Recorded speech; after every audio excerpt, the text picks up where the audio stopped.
Kung hahati-hatiin ang natitira pang panahon ng ating buhay into 5 or 10-year segments, ano-ano ang gusto nyo mangyari? Siyempre, hindi naman lahat ng plano natin, yun ang mangyayari. Pero may plano ka, meron kang sinusunod na direksyon, meron kang goal, which you cut down into achievable objectives, and then to-dos and not to-dos, hanggang nabubuo yung panahon, nakikita mo, nabubuo rin yung plano. Proverbs 16:20, if you know what you're doing, you will prosper. So how do we plan? First of all, know. Be knowledgeable. Bawat alam ng ating isip ay parang isang kasangkapan, isang tool na nagpapadali ng trabaho. Nagbubukas ang pinto, parang susi. Nag-aakyat sa isang mataas, parang elevator. Nagbibigay ng liwanag sa madilim. So know the facts of your life. Know your strengths. Know your weaknesses. And very importantly, know what you want. Ano ba talaga ang gusto mo sa buhay? Lagi marami nagtatanong sa akin, ano po ba ang mahalagang qualities ng isang lalaki o babae para i-consider ko na maging asawa? And I always answer the same way, what can you not live without? Yung talagang hindi ka mabubuhay pag wala yun sa partner mo, dapat makita mo sa kanya. And then dapat alam mo rin what you can live without. Gusto mo lang, but you can live without. So don't have a partner that doesn't have what you cannot live without. Kaya dapat alam mo talaga kung ano yung gusto mo. Marami kahit sa pag-aasawa, hindi napapatama ang pagpili o ang pagpapakasal kasi hindi naman nila alam kung anong gusto nila sa buhay eh. Na in love lang sila dahil makapalang kilay. Dahil maganda ang boses, dahil text ng text, dahil thoughtful. Pero mamaya naghihiwalay, nagkakagalit, o impyerno ang buhay together. O kung hindi man impyerno, boring, pinagtsatsagaan na lang. Total, mamamatay din tayo pagdating ng araw. Tapusin na lang to. Ganun lang ba yun? Eh, minsan ka lang mabuhay. So what do you want? Do you want, halimbawa, to have material success? Then huwag ka mai-inlove sa taong walang ambisyon, kahit gaano kakapal ang kilay. What do you want? Do you want yung mga matatamis na mga sandali araw-araw? So, pwede ng tamad, basta thoughtful. Diba? So, what do you want? It must be clear. At dahil tayo nilikha ng Diyos na unique, meron tayo talagang kanya-kanyang gusto at kanya-kanyang ayaw. So don't have anybody na meron nung talagang hindi mo pwedeng pagtiyagaan na may ugaling ganun. Kahit marami pa siyang qualities na maganda pero hindi mo pwedeng pagtiyagaan yung ganito niyang quality, then have someone else. Or don't have anybody at all. Importante na nasasabi natin yun. No. Very importantly, know yourself. At kung may papakasalan ka o magiging business partner, matagal na pagsasama yan, know the other person. Hindi yung parang suntok sa buwan. Kailangan may facts. And over and above knowledge, be discerning. Hindi lahat ng bagay nalalaman, pero yung mahalaga, nararamdaman. Kailangan may pakiramdam ka. Ito bang gagawin kong negosyo? Kahit sa alam ko maganda, pero ano ba yung nararamdaman ko? Ano ba yung kutob ko? Spiritual beings tayo. Nilikha tayo sa image ng Diyos. Meron tayong espiritu. Kaya meron tayong ibang dimension ng pagsukat sa mga bagay. Hindi lang yung knowledge by facts. But what does your spirit tell you? Ano yung iniisip mo na tapos maligtad yung nararamdaman mo? Napakarami mga tao, pagka napatunayan na nila ang isang mali, tsaka nila sasabihin, sabi ko na nga ba eh, may nakukutuban na nga ba ako dito sa taong to eh, may nararamdaman na nga ba ako, pero hindi nila in-operationalize, ang in-operationalize nila yung what they know, or what they see, or what they hear. So be discerning. Proverbs 16:25, sometimes what seems right is really a road to death. Kaya lang halos patay ka na o naghihingalo ka na bago malaman mong mali yung daan na yon. Kaya hindi lang dapat alam, pinapaandar din yung espiritu, yung discernment. Therefore, you want to really plan and you want to invest in your plan, you invest time, talent, treasure in your plan, pray.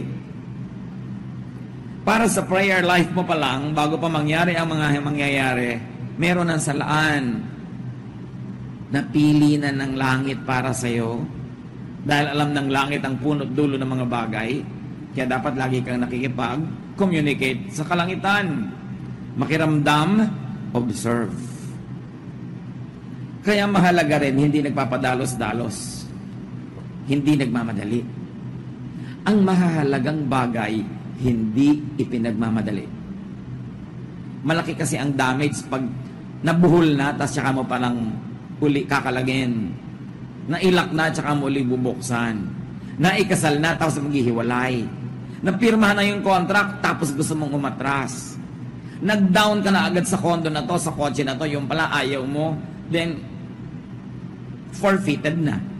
Yung reservation fee mo, may bayad. Pag laging nagmamadali. Kaya mga salesmen, lagi kami namadali para huwag na maisip lahat yung negative. The Lord never hurries us up, especially if it's about an important direction in life that we have to take. How else do you plan to succeed? Get God's approval for your plan. Kailangan approve ng Diyos, kailangan kakampay mo ang Diyos sa lahat ng project ng buhay mo, lalo sa malalaki. Check your motives against God's teachings. Anong bang motibo ko? Ano ba ang tayo ng motibo ko doon sa katuroan ng Diyos? You've got to check your motives against God's teachings. Proverbs 16:2, we may think we know what is right, but the Lord is the judge of our motives. So again, check your motives against God's teachings. Know God's word, because how can you check if you don't have a standard by which you will check?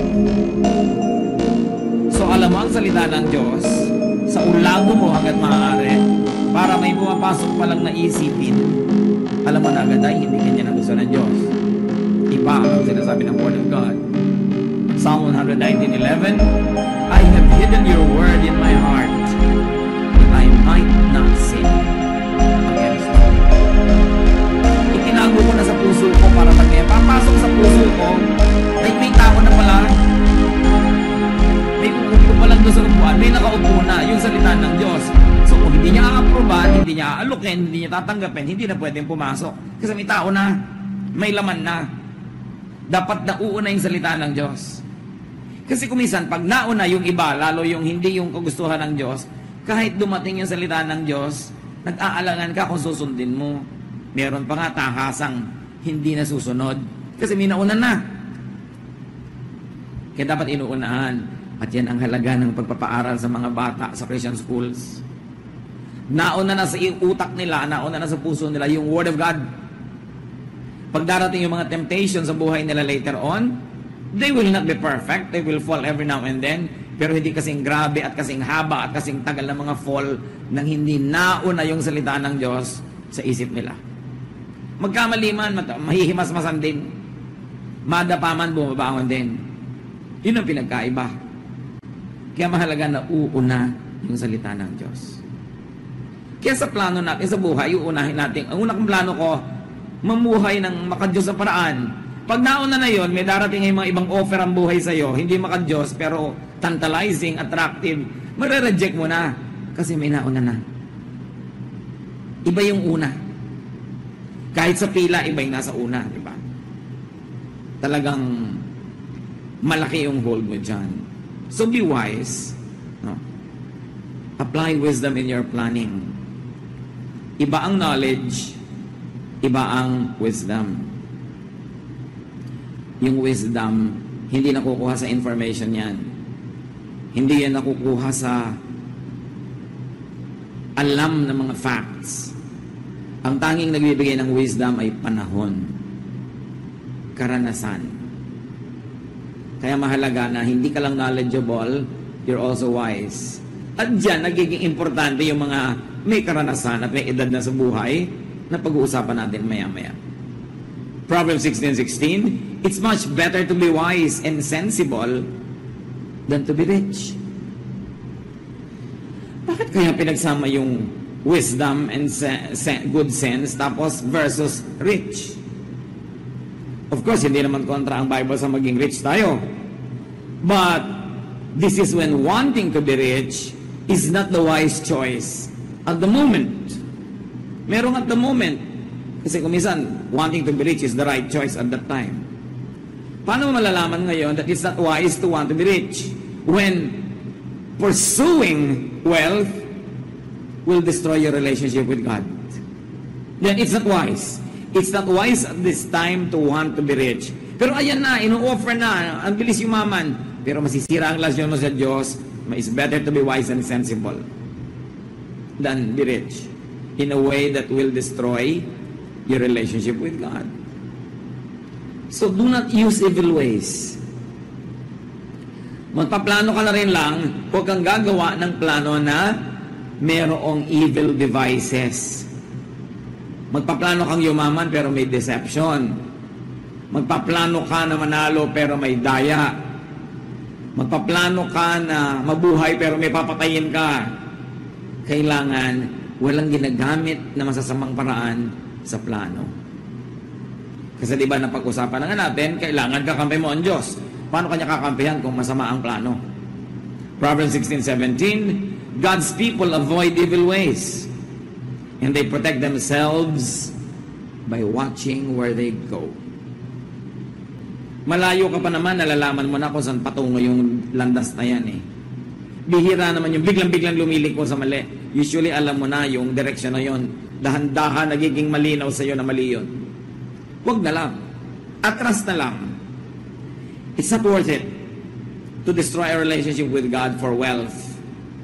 Kasi kahit gaano karami yung pera mo, pag hindi ka naman panayagan ni Lord na ma-enjoy yun, hindi mo rin ma-enjoy yung pera mo. Pero kung kasama ka ni Lord, gusto ka ni Lord pag-enjoy yan, kahit konti lang yung pera mo, na-stretch. Ang daming nangyayari sa konti. Iba na yung nabubuhay tayo sa favor ng Panginoon. Do not be proud in planning. Proverbs 16:18, too much pride will destroy you. So kung proud yung paraan mo ng pagpaplano, yung nagiging mayabang ka kahit sa sarili mo mga magulang, sa mga pinagkakautangan mo ng loob, sa mga dapat mong igalang, sino magsasabing magtatagumpay ang ganong plano? And never plan for pride. Bakit naman po nagbabala kayo na ang laki-laking bahay ang ipatayo? Aba, syempre, para matalo natin yung kapitbahay natin, walang kwentang plano yun. Bakit gusto mong makatapos ang napakataas na pag-aaral? Uhaw na uhaw ko ba sa karunungan? Hindi. Para matalo ko yung mga pinsan ko. Pinakamataas ang title ko. Bakit naman kailangan natin ng kotse? Para makapagyabang tayo. Diba? Kahit sa ministry. Ba't kailangan natin magpatayo ng laki-laking building? Para kung pagyabangan pala yung iba, para patunayan mong ikaw yung pinakamahusay, walang kwenta yung ganong plano. Hindi ibig sabihin na pag gusto mo ng malaking bahay o kotse o education o magandang church building, masama yung plano mo. Ang sinasabi natin, yung laman ng kalooban mo, yun ang alam ng Diyos. Kasi sa labas mukhang maganda yung plano, pero yung pala yung loob, bulok, may ibang hidden agenda, kaya doon naman tumitingin ng Lord sa puso. Kaya dapat tinetest mo ang sarili mo against God's word and against your own conscience. Ito bang pinagsasasabi ko ay totoo? Ito ba ay tama? Gusto ko ba talaga na maging excellent only because I like to serve God excellently? O gusto ko magpa-impress? May isang ayaw na ayaw ang Panginoon, yung pride. At ang mga taong proud, laging hirap ang loob. Kasi una, takot silang hindi magtagumpay dahil gusto nilang i-maintain yung pride nila. O kaya hindi sila matahimik dahil lagi nilang binabantayan yung achievement ng neighbor nila, baka sila malampasan. Hindi sila peaceful kasi lagi sila nakikipag-compete. Kaya it's much better to be humble. Yung hindi mo itinataas ang sarili mo, tapos hindi ka nga tumaas, o di walang sisihan.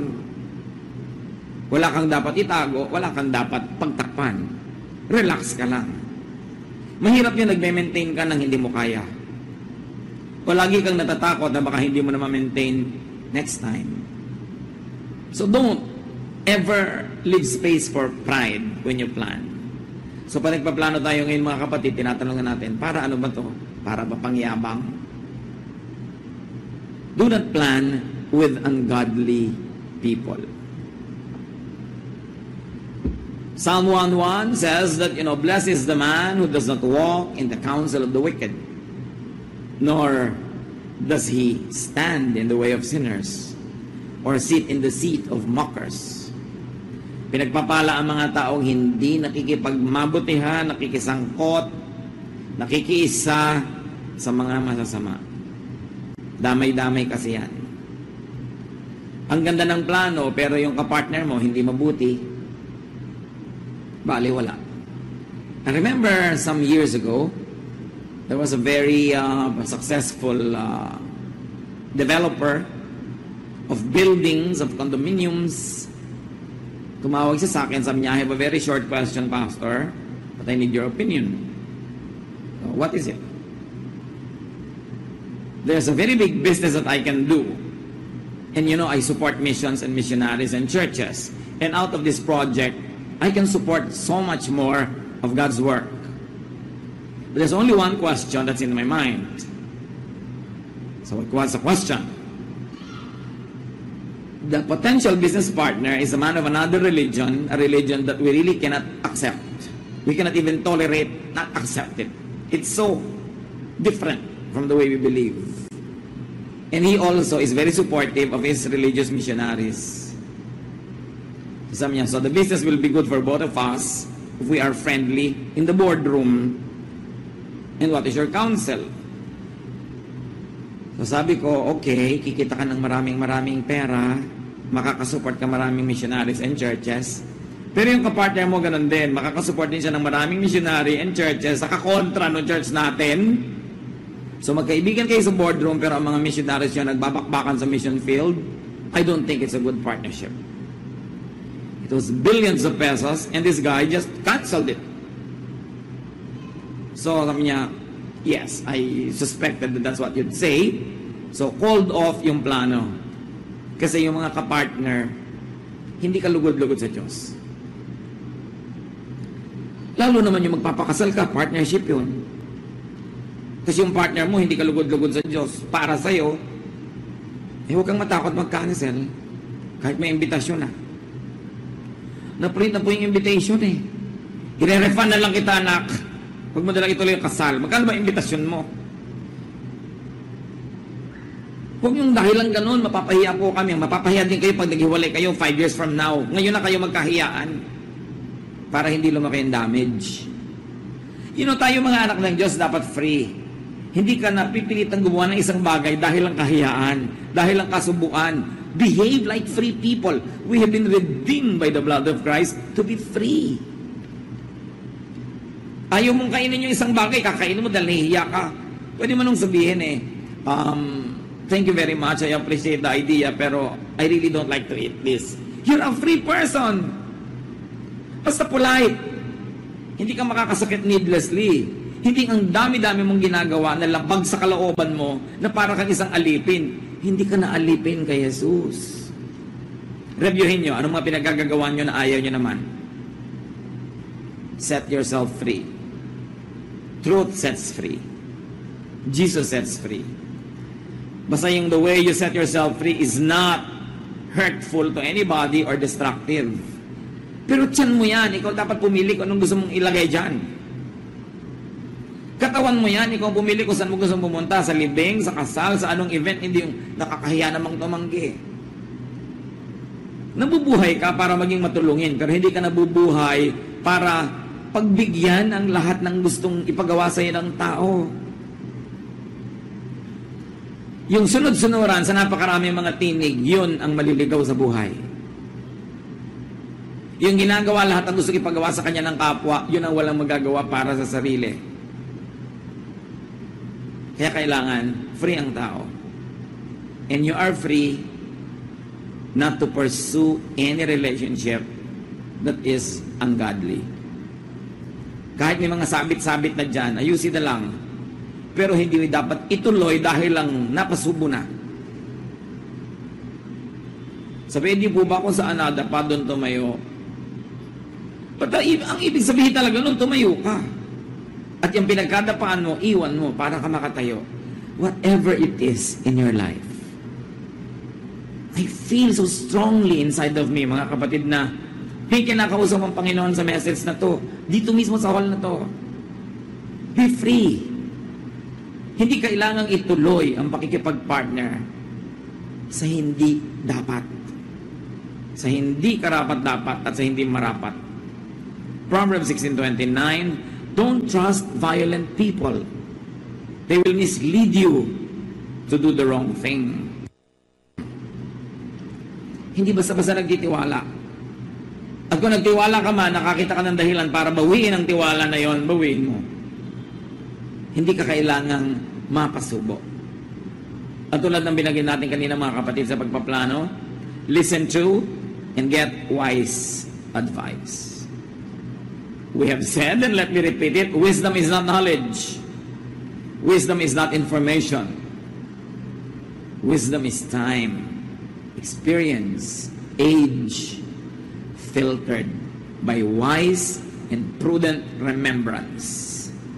Kailangan natututo tayo sa bawat pagkakamali. Kayong ang daming mali, yun ang may potential na maging napakatalino.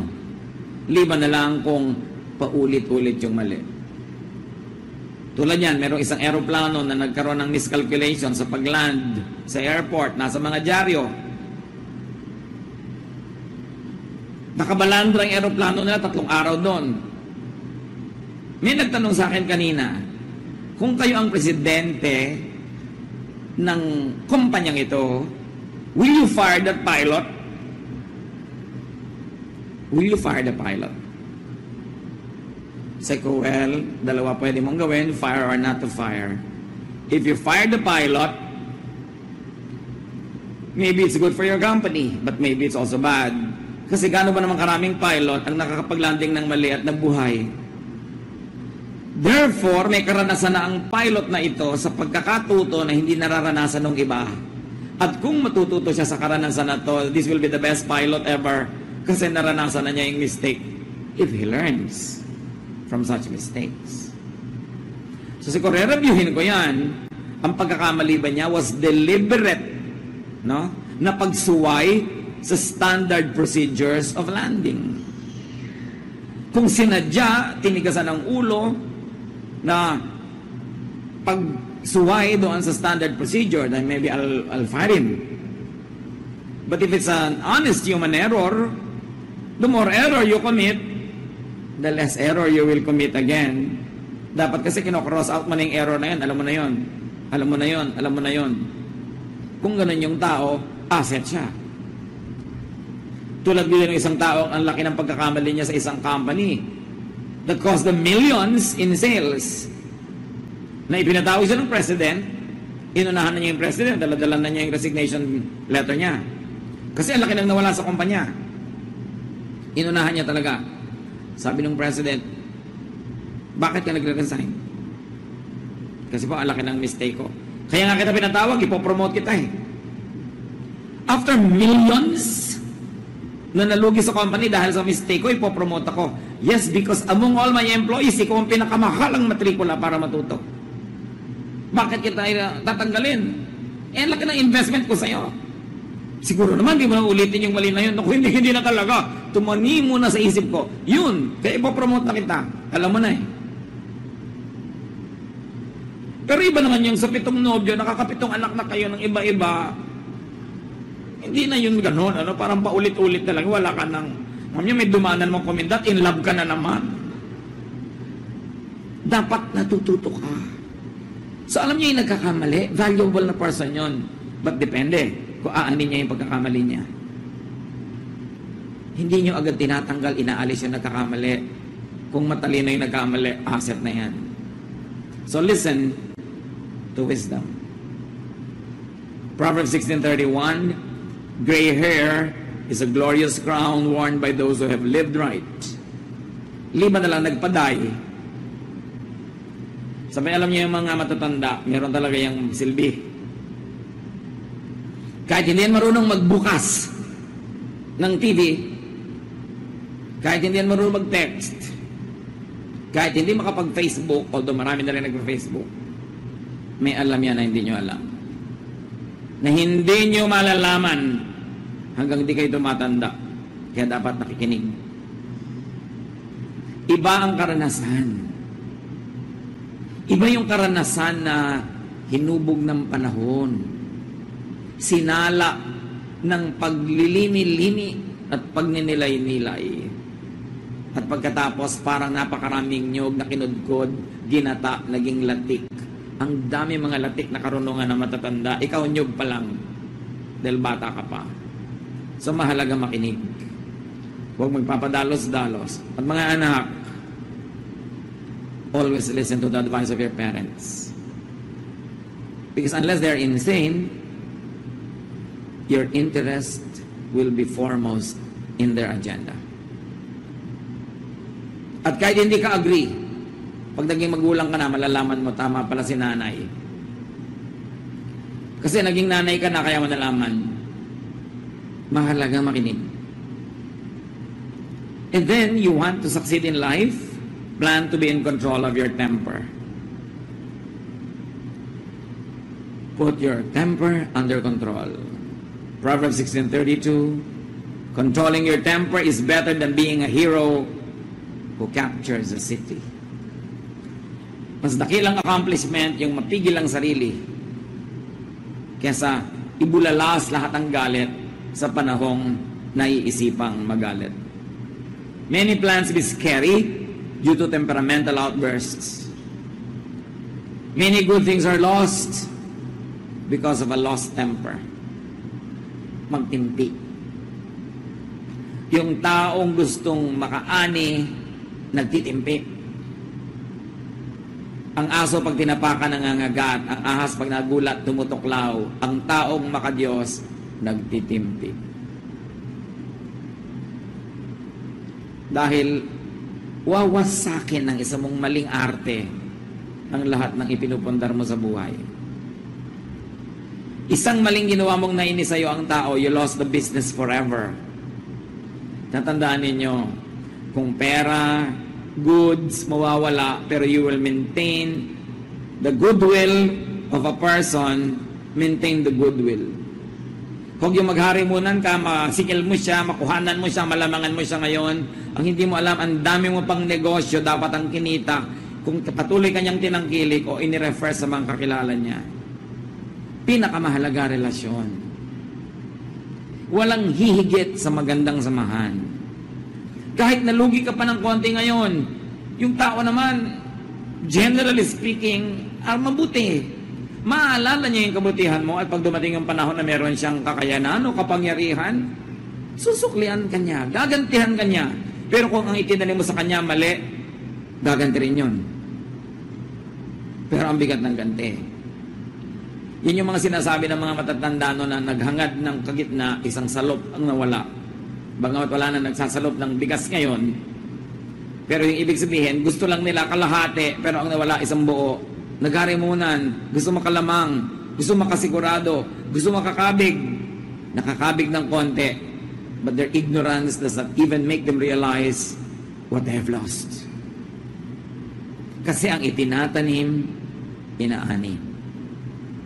Sino sa mga tao nakadil ninyo sa negosyo, sa buhay, ang nalamangan nyo? Yung at this point, this very minute, lamang kayo. Hindi nyo na i-deliver ang binayaran niya o kalahati lang ang dineliver nyo. Akala nyo, okay na, tapos na, limot na. Hindi nyo nalilimutan ng taong na-offend. Inutangan nyo, hindi nyo na binayaran, akala nyo nagkalimutan na. Hindi nakakalimot ang nagpautang. At kung makalimot man siya, hindi nakakalimot ang Diyos. Meron kayong sinaktan nun, hindi kayo nagsorry, akala nyo wala na. Hanggang ngayon, patuloy kayong sinisingil ng espiritu nung naganap, kahit hindi kayo singilin nung taong na-offend. Dahil kung anong itinanim, siyang aanihin. So plano. Magplano ng mabuti.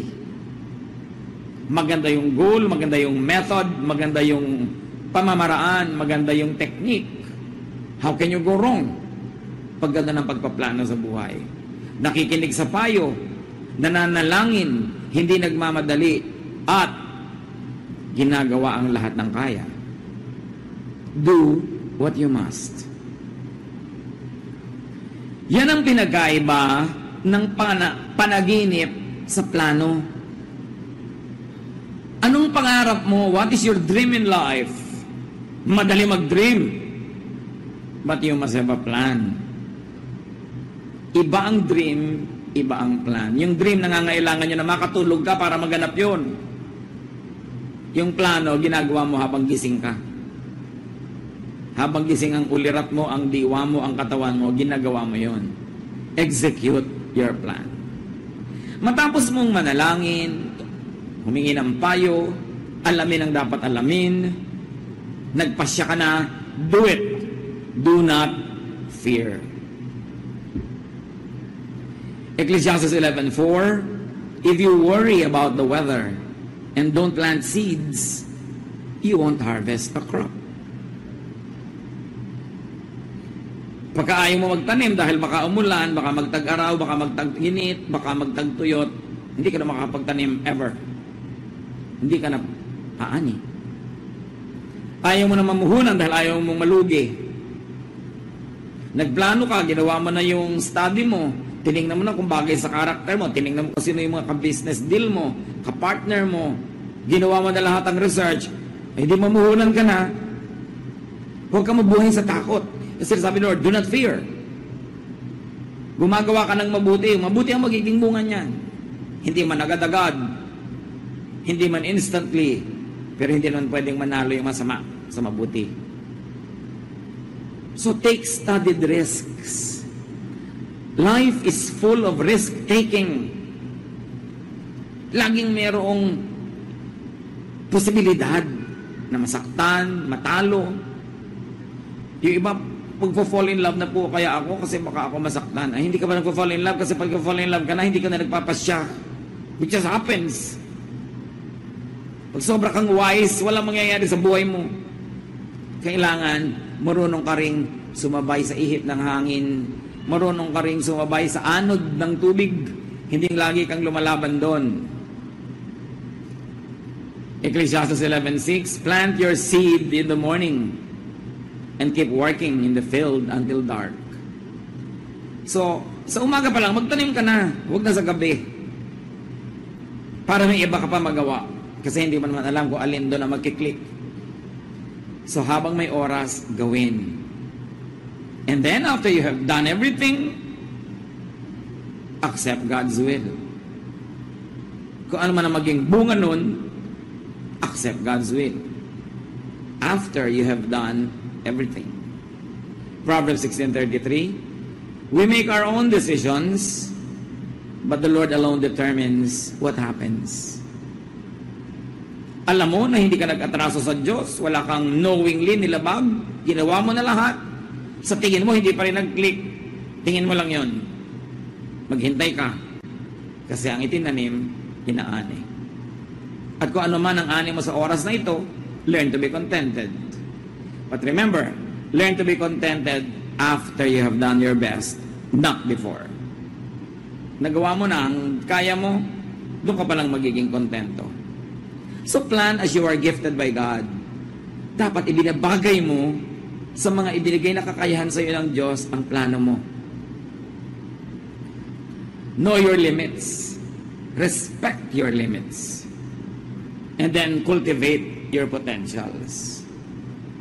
May mga limits talaga eh. So halimbawa talagang isinilang ka at tumanda ka na 4'6" yung height mo, siguro dapat tanggalin mo na yung plano maging Miss Philippines. You know your limits. Diba? Baka maging pwede kang Miss something else. Pero yung kasing contest na yun, may standard yun na hindi yun ang abot ng limit mo. May kanya-kanyang limit ang tao. Alam niyo kung bakit may limits? Para dumali ang pagpili mo kung anong paplanuhin mo sa buhay. Titingnan mo lang yung limits mo. Bagamat hindi lahat ng limits, hinahayaan mong ilimit ka niyan forever. May mga limits na nalalampasan naman pala pag nagsikap ka eh. Like yung alam, napapatalino mo naman ang sarili mo kung talagang practice ka ng practice. Pero meron talagang limit na alam mong limitation ko to. Therefore, dumali na ang pagplano ko kasi hindi ko na ipaplano yan, iba na lang. Para sa kabutihan mo rin yun, para hindi ka na malito. So, alam natin yun na ang Diyos ang nakababatid ng lahat. So do not plan to be someone else. Plan to be yourself. Don't plan to imitate someone na dapat sa ganitong edad, makopya ko na yung accomplishment ng tito ko. Dapat sa ganong edad, magkopya ko na yung ganong-ganon. No, don't do that. You will be oppressed. Kawawa yung mga tao na ang plano ay kopyahin yung kapwa. Sila nangyari lang, likas sila kasing ganon. Ikaw naman, trying hard talaga. Lumalangoy kalaban sa alon. Tumatakbo kalaban sa hangin. You are defying gravity para maging isang ibon. Eh yung ibon talaga siya, madali sa kanyang lumipad. Eh di palaka ka, di tumalon ka. Mahirap din naman sa ibong tumalon. So, may kanya-kanya. Gaano sa ating karami ngayon mga kapatid? Baka hindi natin alam. May kinokopya lang pala kayo. Lumaya tayo dyan. Magkakaiba tayo. Magkakaiba ng gift ng Diyos. Magkakaiba tayo ng destination at destiny. Magkakaiba tayo ng dapat maging. Sabi nga ni Shakespeare, desiring this man's art or that man's scope, with what I most enjoy, contented least. Kahit ang galing-galing mo, pagka you covet someone else's talent or someone else's life or lifestyle, you will be miserable. And usually, people destroy those that they want to imitate. People want to destroy those that they envy. Kaya yung mga naiinggit, ang daming ginagawang masamang gawain. Kasi gusto nilang sirain yung kinakainggitan nila. Kung hindi ka magiging ganon, dapat hindi rin siya ganon. And that is evil. We have to come to terms with ourselves. So we can plan well and live well. Be yourself. Be as God planned you to be. And very importantly, help others achieve their goals. Help others realize their plans. Mga kapatid, huwag kayong hahadlang sa katuparan ng plano ng kapwa. Do not knowingly stand in the way. Do not knowingly stunt people's attempts. Do not knowingly be a hindrance. God will be your opponent because God has a plan for that person. And don't stand in the way because the Lord will tolerate no such kind of enemies. Mag-review tayo, baka may mga taong nakahadlang tayo sa plano nila. Alam niyo ba na kumisan magulang mismo ang hadlang sa plano? Gusto ng anak maging ganito, pero gusto ng magulang maging ganon siya. Yung tao nakakaalam ng sarili niya, ng talent niya, ng hilig niya, pero i-impose ng nanay, kailangan maging dentist ka. Lahat ng kapatid ko, dentist. So, sinong naging sagabal sa katuparan ng plano ng anak? Ang nagmamahal na magulang. Kasi mali ang pag-define niya ng pagmamahal. Ang mga tita mo, mga successful dentist, gusto ko maging successful ka rin, therefore maging dentista ka. Eh, hindi naman pala yun ang calling ng tao sa buhay. Nakakabulag ko minsan ng pagmamahal. Akala natin, mas alam pa natin kung ano ikakabuti ng may sariling katawan just because mahal natin siya. Set people free. One of the best gifts that parents can give to their children is to set them free to pursue who they are. Hindi pa niya ikaw laging manaig. Kaya ang unang-unang nagaganap pag may isisilang na bata, nalalagot ang pusod. Ibig sabihin, this person will be a distinct individual. This person will not have to be needlessly attached to you for life. That the first act of motherhood, of parenthood, is to cut the umbilical cord and let the child become his or her destiny. Eh kung gusto ng Diyos na ikaw laging masunod sa anak mo, di dapat wala ng patid. Di may 7 kang anak, di may 7 nakakabit sa'yo, lagi mong kasama. Kung saan ka pupunta, kasunod mo sila. At hindi na sila kakain, yung kainin mo, yun ang makakain nila through the pusod. Kaya nga nilalagot ng Diyos. Yung nilalagot ng Diyos, huwag yung i-reconnect. Alam ng Diyos ang ginagawa niya. Hindi ibig sabihin na hindi na kayo magpapayo, magmamahal, magkakaroon ng togetherness. But you allow the person to be what God planned him or her to be. Maganda yun. Huwag tayong humadlang. Mga kapatid, tayo yumuko sa Panginoon at magbulay-bulay. Salamat, Panginoon, sa paalala na dapat kami may plano